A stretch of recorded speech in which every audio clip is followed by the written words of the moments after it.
Voici deux garçons. L'un d'eux est gentil. Un jour, il a vu un chaton tomber dans un lac. Il a récupéré le chaton pour éviter qu'il se noie. Lequel est le garçon gentil? Là. Ok. Lequel est le gentil garçon? Lui.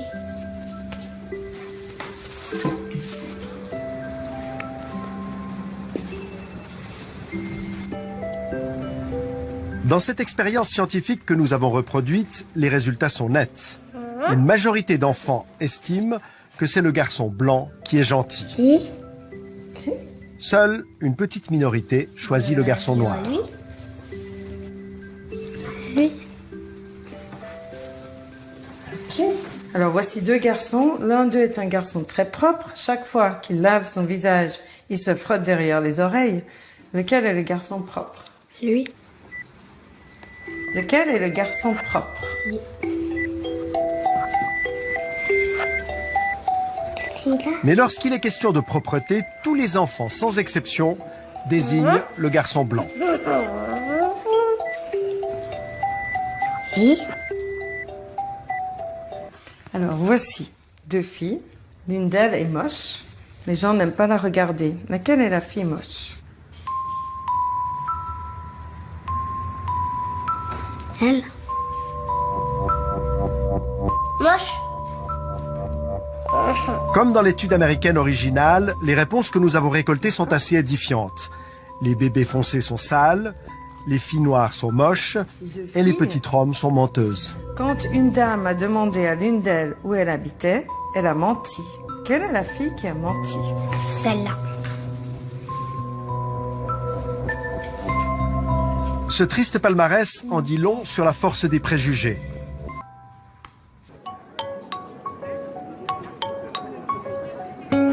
Il y a des êtres humains qui ne fonctionnent jamais comme ça. Cela en raison d'une différence génétique, le syndrome de Williams, qui altère leur développement cognitif. La plupart de ces enfants souffrent d'un retard psychomoteur, mais leur comportement social est riche. Très ouverts aux autres, foncièrement empathiques, ils ont le contact spontanément facile. Et lorsqu'on leur fait passer le test des dessins, ils ne marquent aucun attachement particulier à leur groupe, donc aucune préférence de race. Leur choix semble purement aléatoire. Lequel est le gentil garçon? Je dois dire un au hasard. Laquelle est la fille moche? Celle-là. Lequel est le garçon propre? Celui-là. La couleur, par exemple, pour vous, c'est important? Non. Moi, je fais pas de différence entre les blancs et les bruns, je veux dire. Lequel est le gentil garçon? Lequel est le garçon propre? Vous avez remarqué des différences entre les gens? Non, pas du tout. Pas de différence. Non. Il sait très bien qui est noir et qui est blanc, mais peu importe. Il peut être noir, gros, maigre, jaune, c'est égal. D'une manière générale, ces enfants, ils ont quelque chose à nous apporter, à nous? Beaucoup. Moi, je pense qu'il nous enseigne justement beaucoup de choses. Que ça soit juste l'ouverture, être ouvert à tout ce qui nous entoure. Et justement, ne pas se dire, bah, celui-là, il est gros, bah, il va être méchant, il va être quelque chose d'autre. Ça peut poser des problèmes parfois, non? Oui, beaucoup. C'est-à-dire? C'est-à-dire qu'elle peut facilement partir avec quelqu'un qu'elle ne connaît pas. Donc évidemment que ça peut poser un grand problème parce que tout le monde n'est pas forcément gentil en la matière. Et puis quand ils sont petits, c'est tout sympa, tout mignon d'avoir quelqu'un qui vous saute au cou. Salut, comment tu vas, comment tu t'appelles? Mais quand ils commencent à avoir 15 ans, 16 ans et puis ça commence à devenir grand, ça peut être quand même gênant pour les personnes et ça ne fait pas partie du tout du code social usuel que nous on a. Il faut leur apprendre à prendre des distances. Il faut leur apprendre, mais en même temps c'est difficile à leur apprendre. C'est vraiment quelque chose qu'ils ont au fond d'eux. Et moi j'ai beau travailler depuis des années sur le sujet, c'est rude. Ce quelque chose au fond d'eux est lié au fonctionnement de l'amygdale, la zone du cerveau qui agit sur la peur. celle des enfants Williams est, semble-t-il, un peu plus large. On sait que quand on produit un stéréotype racial, on a une activation de l'amygdale. Et on peut imaginer que si cette structure ne fonctionne pas bien, elle ne va pas engendrer les stéréotypes raciaux qu'on observe dans la population typique.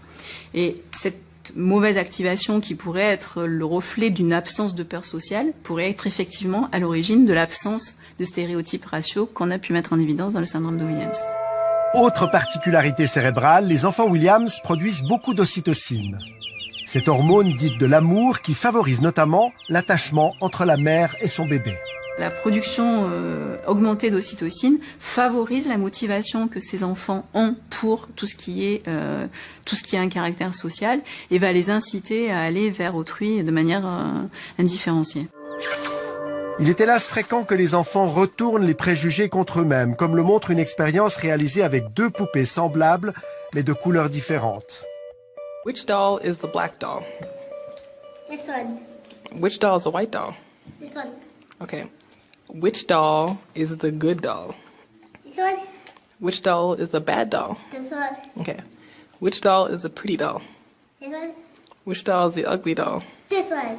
Okay, why is that one ugly? Because it's brown and it has red cheeks. So why is that ugly? It has red cheeks and it's brown. Which doll looks like you? What the? This one. Okay. Which doll is a good doll? Which doll is a bad doll? Which doll is a pretty doll? Which doll is the ugly doll? Why is that one ugly? Huh? Why?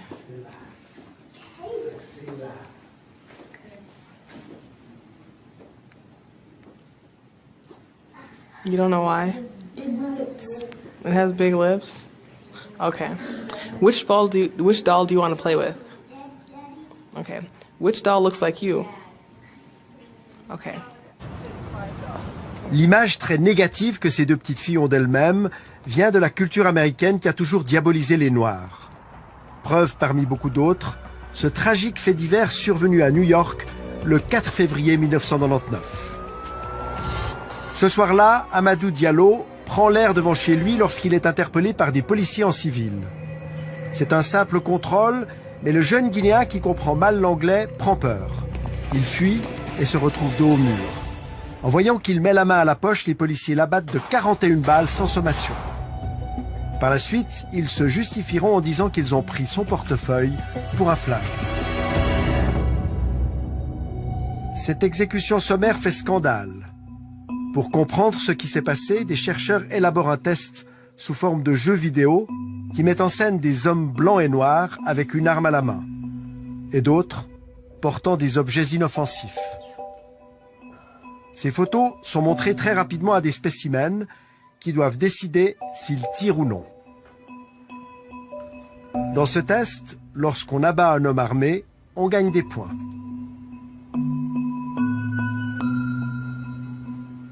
Quand on flingue quelqu'un d'innocent, on perd des points. Mais si on choisit la touche « Ne pas tirer » face à un homme armé, on est mort. On a remarqué aux États-Unis que les gens étaient plus rapides pour presser la touche « Tirer » quand la personne armée était noire plutôt que blanche. Et donc on a appelé ça le dilemme de l'officier de police. On pense que c'est les stéréotypes que les gens ont envers les personnes noires qui font qu'elles pressent plus vite sur la touche « Tirer ». Y compris les policiers noirs tiraient plus vite. Oui, alors les personnes testées, c'était autant des étudiants, des étudiantes, mais aussi des policiers, des policières, et noirs ou blanches, il n'y avait pas de différence. Les policiers noirs et blancs connaissent tous le stéréotype, qui a d'ailleurs un fond de vérité, qu'il y a plus de délinquance chez les minorités plus pauvres aux États-Unis, que ce soit la minorité hispano-américaine ou afro-américaine. Donc tout le monde connaît le stéréotype et du coup tout le monde est influencé. C'est pas forcément par racisme, puisqu'on pourrait difficilement dire que les policiers noirs sont racistes envers leur propre groupe, mais c'est bien parce qu'on connaît ce stéréotype et il nous influence de façon très rapide et très automatique.